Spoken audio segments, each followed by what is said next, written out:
Hello everyone, it's the theme park dude back again, finally, for another construction update on the Jurassic World VelociCoaster. I got my brand new Velociraptor mask with me today. It's a very cold day, but I'm back. I'm back at Universal to give you an update on this beautiful roller coaster, which you can see right behind me. Let's check it out.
So we got raptor statues, we got construction walls down, we got waterfall running, we even have testing going.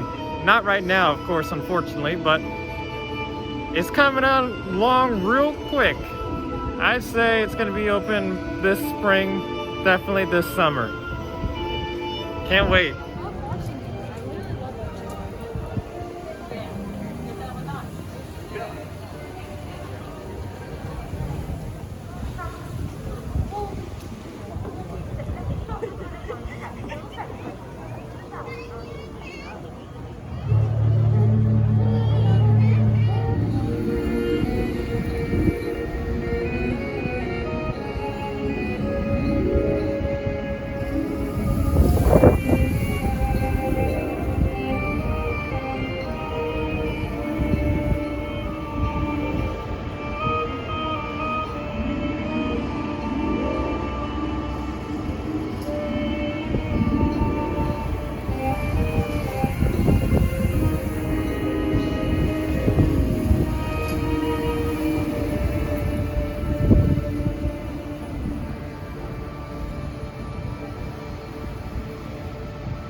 that's all the time I have today. Thank you guys so much for watching. The VelociCoaster is nearly complete. It's pretty much complete. We just got a couple more things to do, and then we'll be able to see it up close and personal. Can't wait for that. Have a great day, guys. Before we end the video, just wanted to quickly note that the Blue Man Group has officially left Universal Orlando after 14 years of performances. Sad to see it go. Yes. Woo.